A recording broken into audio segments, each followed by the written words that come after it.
Praise the Lord. सभी को जय मसीह। आज के इस YouTube वीडियो में मैं आप सभी का स्वागत करती हूँ प्रभु यीशु मसीह के नाम से। और अभी भी आपने अगर ये चैनल को लाइक नहीं किया, सब्सक्राइब नहीं किया तो लाइक कीजिए, सब्सक्राइब कीजिए, बेल आइकन के बटन को क्लिक कीजिए ताकि हर सुबह 9 बजे आपके पास मेरा वीडियो पहुंच जाए। और मेरे साथ पहली बार जुड़ रहे हैं उनको मैं बताना चाहती हूँ कि मेरे चैनल पे बहुत सारे बाइबल से रिलेटेड वीडियोस हैं, मेरी अपनी पर्सनल गवाही है, बहुत सारे वीडियोस हैं जिनको आप देख सकते हैं और परमेश्वर की महिमा को कर सकते हैं। तो आज के मनन के लिए मैं आपके लिए बहुत ही मजेदार टॉपिक लाई हूं। क्या आप उन लोगों में से होना चाहते हैं कि जिससे परमेश्वर ढूंढे? तो आज हम कुछ लोगों को देखेंगे, उनके अंदर की क्वालिटीज को देखेंगे जिन्हें स्वयं परमेश्वर ढूंढ रहा है। हालेलुया।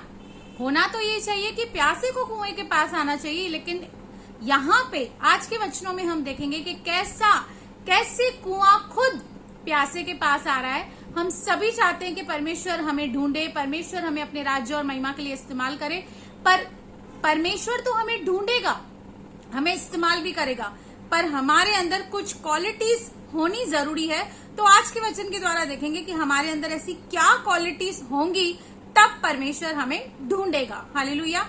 तो पहला वचन जो मैं आपके सामने रखना चाहती हूँ वो है यूहन्ना 4:23। आप सभी जानते हैं, इस वचन से आप वाकिफ हैं, जो कि कहता है, परंतु वह समय आता है, वरन अब भी है, जिसमें सच्चे भक्त पिता की आराधना आत्मा और सच्चाई से करेंगे, क्योंकि पिता अपने लिए ऐसे ही आराधकों को ढूंढता है। यहाँ पर परमेश्वर खुद ढूंढ रहा है किसको? ऐसी आराधना करने वालों को, ऐसे वर्शिपर्स को जो न केवल मुख के द्वारा, न केवल बाहरी रूप से लोगों को दिखाने के लिए, लेकिन जो आत्मा और सच्चाई से उसकी आराधना करते हैं। क्योंकि वर्शिपर्स तो आज बहुत हैं, सिंगर्स मसीह में बहुत हैं, पर वर्शिपर्स बहुत कम हैं। पर परमेश्वर उन वर्शिपर्स को तलाश कर रहा है जो आत्मा और सच्चाई से परमेश्वर की इबादत करते हैं। क्योंकि उत्पत्ति के 4 में हम देखते हैं 2 भाइयों के विषय में, कैन और हाबिल के विषय में, जो कि आदम की संतान है। और लिखा है कि कैन और हाबिल दोनों ही अपनी भेंट यानी कि अपना बेस्ट लेकर प्रभु के पास आए। लेकिन अगर जी आप उत्पत्ति 4 और 5 पढ़ेंगे तो वहां पे क्लियरली लिखा है कि परमेश्वर ने हाबिल और उसकी भेंट को तो ग्रहण किया, पर केन और उसकी भेंट को ग्रहण नहीं किया। हालेलुया। दोनों अच्छे इंटेंशन से आए, अपने गिफ्ट्स लेकर आए, लेकिन वहां पर एक वर्ड स्पेसिफाइड है कि केन और उसकी भेंट को ग्रहण नहीं किया। यानी कि भेंट लाने से पहले परमेश्वर आपको देखता है, आपके कैरेक्टर को देखता है, आप कितनी आत्मा से भरकर महिमा कर रहे हैं या भेंट ला रहे हैं, कितनी सच्चाई में आप महिमा कर रहे हैं। ये परमेश्वर की नजर में बहुत महत्व की बात है। क्योंकि आराधना जो शब्द आया है वो पहला उत्पत्ति में आया है, जब परमेश्वर ने अब्राम को कहा कि अपने एक लौते पुत्र को मेरे लिए बलिदान कर। तब उसने किसी से सलाह नहीं ली, लेकिन तड़के उठकर अपने उस बेटे को लेकर उस पर्वत पे चला गया उसे बलिदान करने के लिए। और अपने सेवकों को उसने कहा कि मैं परमेश्वर की आराधना करके लौट रहा हूँ। आराधना का मतलब गिटार लेकर महज गीत गाना नहीं है, फोकस और लाइट के बीच में बैठना नहीं है, रंग बिरंगी जगमग कपड़े पहनना नहीं है। सच्ची आराधना का मतलब है परमेश्वर की आज्ञा का पालन करना। आपको कितने भी सुंदर गीत क्यों ना आते हो, आपकी आवाज कितनी भी मीठी क्यों ना हो, शायद आपको सारे गीत बाय हार्ट हो, पर अगर आपके अंदर वो आत्मा से भरी हुई आराधना नहीं है, वो सच्चाई नहीं है, आपके अंदर, आपके चरित्र में बहुत सारी कमियां हैं, प्रॉब्लम्स हैं, तो परमेश्वर ऐसी आराधना को एक्सेप्ट नहीं करता। शायद लोग आपकी वाहवाही कर सकते हैं, लोग आपकी प्रशंसा कर सकते हैं, क्योंकि यहाँ पे लिखा है हाबिल और उसकी भेंट को ग्रहण किया। आप क्या भेंट ला रहे हैं, इससे पहले परमेश्वर ये देख रहा है कि आप क्या हैं, आपका कैरेक्टर क्या है, आप कितने परमेश्वर के लिए सीरियस हैं। इन बातों को परमेश्वर ध्यान में रखता है। हालेलुया। दूसरी बात हम देखेंगे, इज़िकियल 22 का हम 30 निकालेंगे इज़िकियल 22 का 30। अब दूसरी जो व्यक्ति जिसको परमेश्वर ढूंढ रहा है, कैसे व्यक्तियों को ढूंढ रहा है? मैंने उनमें से एक मनुष्य ढूंढना चाहा। अब यहाँ पर परमेश्वर अपने दास, अपने नबी इज़िकियल के द्वारा कह रहा है कि मैंने एक मनुष्य ढूंढना चाहा, मैंने उसमें ऐसा मनुष्य ढूंढना चाहा जो बाड़े को सुधारे और देश के निमित्त नाके में मेरे सामने ऐसा खड़ा हो कि मुझे उनका नाश न करना पड़े, परंतु ऐसा कोई न मिला। परमेश्वर आज ऐसे व्यक्तियों को तलाश कर रहा है, ढूंढ रहा है, जो बाड़े में खड़े रहकर परमेश्वर के सामने मध्यस्थी करें, विनती करें, दुआएं करें, ताकि परमेश्वर अपने क्रोध को उनसे हटा दे या अपनी इच्छा को बदल डाले। क्योंकि हम मूसा के विषय में भी देखते हैं कि मूसा के जितना नम्र व्यक्ति इस दुनिया में कोई नहीं है। और वो क्या करता था, जब परमेश्वर इजरायलियों के ऊपर गुस्सा करता था कि ये जाति बहुत हठेली है, बलवा करने वाली जाति है, बार बार वो कुड़कुड़ाते थे, बार बार पाप करते थे, बार बार परमेश्वर के का क्रोध उनके ऊपर आता था। पर जब प्रभु मूसा को कहता है कि मैं तुझे तो उस कनान देश, प्रतिज्ञा की हुई देश में लेके जाऊंगा, लेकिन इन लोगों को मैं यहाँ पर ही नष्ट करूंगा, तब आपको पता है मूसा बार बार, आप ये पढ़ सकते हैं, बार बार उनके लिए मध्यस्थी करता है और कहता है कि चाहे मेरा नाम अपने जीवन की पुस्तक से मिटा डाल, पर इनके ऊपर क्रोध नहीं कर प्रभु, इनके ऊपर दया कर, इनको क्षमा कर। आज ऐसे मध्यस्थी करने वाले लोग बहुत कम हैं, गैप फिल करने वाले लोग बहुत कम हैं। आज बहुत सारे लोग गैप को बढ़ाते हैं। जब उनको पता चलता है किसी के भी बीच में कुछ मिसअंडरस्टैंडिंग है, तो वो और उसमें आग लगाते हैं, गैप को बढ़ाते हैं, कम नहीं करें। लेकिन परमेश्वर को आज ऐसे लोग चाहिए जो गुप्त में घुटनों पर आके, इतने सारे लोग जो परेशान हैं, हताश हैं, डिप्रेस हैं, सुसाइड करने का सोच रहे हैं, नशे की आदतों में हैं, गंदी गंदी आदतों में हैं, आज परमेश्वर चाहता है ऐसे लोग अपने लिए जो नाके में खड़े होकर मध्यस्थी करें। अगर जे आप ऐसे व्यक्ति हैं, आपका हृदय तरस और दया से भरा हुआ है, तो आज आपको परमेश्वर ढूंढ रहा है। हालेलुया। उसके बाद हम निकालेंगे 1 शमूएल 13 का 14 वचन।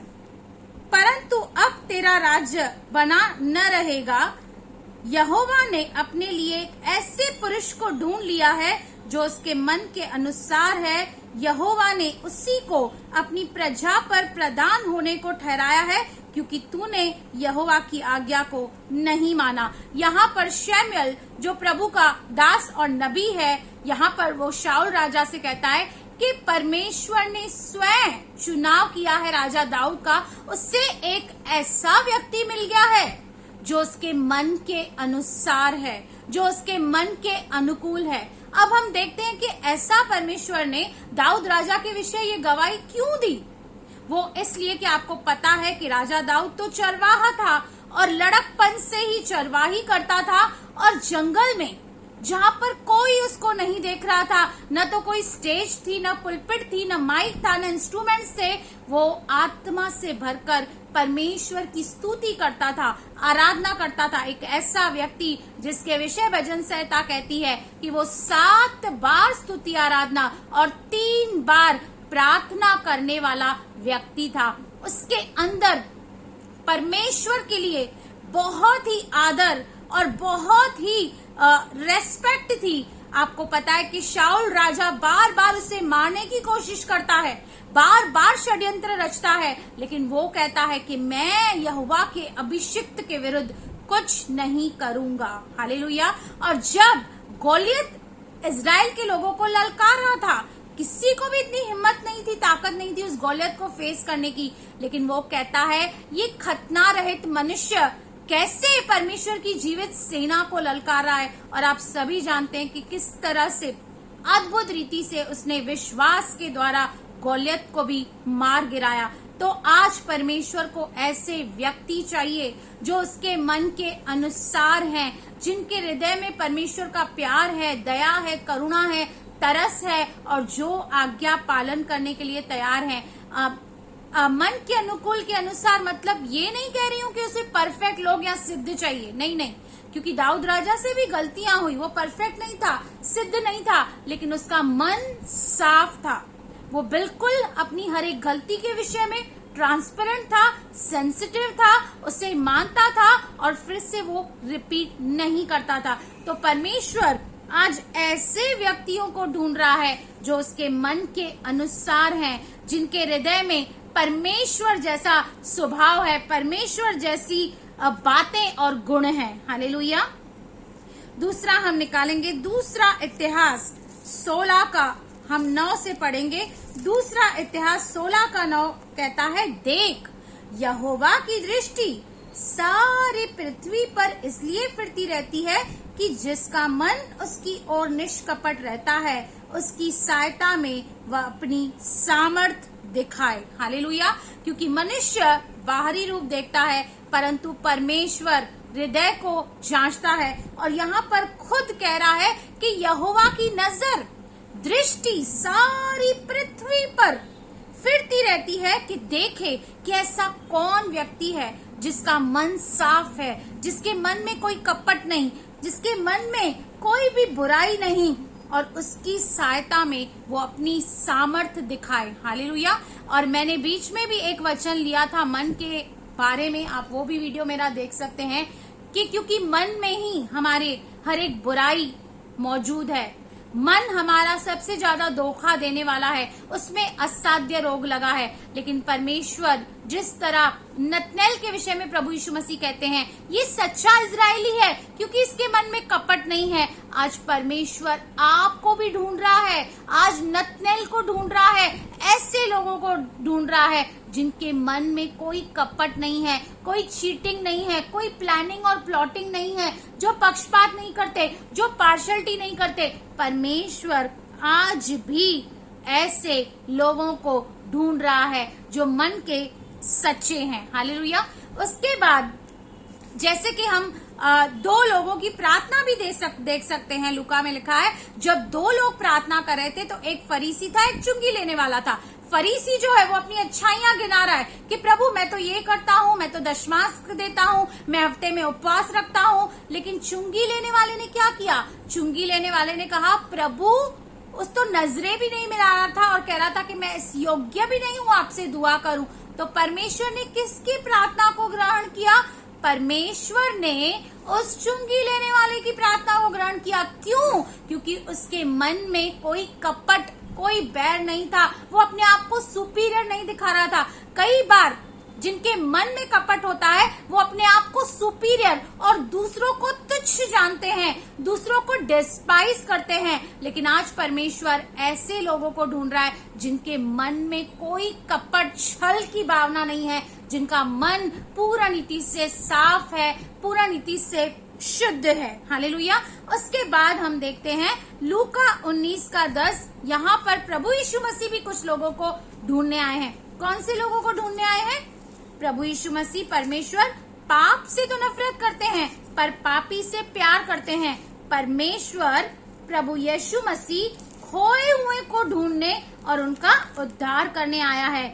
यहाँ पर 19 का 10 में लिखा हुआ है, क्योंकि मनुष्य का पुत्र खोए हुओं को ढूंढने और उसका उद्धार करने आया है। आपको भी ऐसे लोगों को ढूंढना है जो बैकस्लाइड हो गए हैं, जो प्रभु यीशु मसीह को छोड़कर चले गए हैं, जो सत्य की राह से भटक गए हैं, जिनका विश्वास उलट पुलट हो गया है। आपको भी ऐसे लोगों को, खोए हुओं को ढूंढना है और उन्हें फिर से प्रभु में स्थिर करना है, फिर से प्रभु के पास लाना है। आज प्रभु ऐसे व्यक्तियों को ढूंढ रहा है कि कौन उनके पास जाएगा, कौन उनको फिर से परमेश्वर के पास, प्रभु यीशु मसीह के पास फेर कर लेके आएगा। तो आज अगर आप चाहते हैं कि परमेश्वर आपको ढूंढे, तो आपके अंदर ये सारी जब क्वालिटीज रहेंगी ना, तो आपको तलाश नहीं करनी पड़ेगी। परमेश्वर खुद आपको ढूंढेगा, आपका चुनाव करेगा, आपको वो योग्यताएं देगा, सामर्थ्य देगा और आपको दुनिया के शोर तक अपने राज्य और महिमा के लिए इस्तेमाल करेगा। तो प्रभु इस वचन के जरिए आपको बहुत आशीष करे। शुरू से अंत तक इस वीडियो को देखिए ताकि इन चीजों के द्वारा आप बहुत सारी आशीषों को पाएं। आमेन, आमेन। God bless you.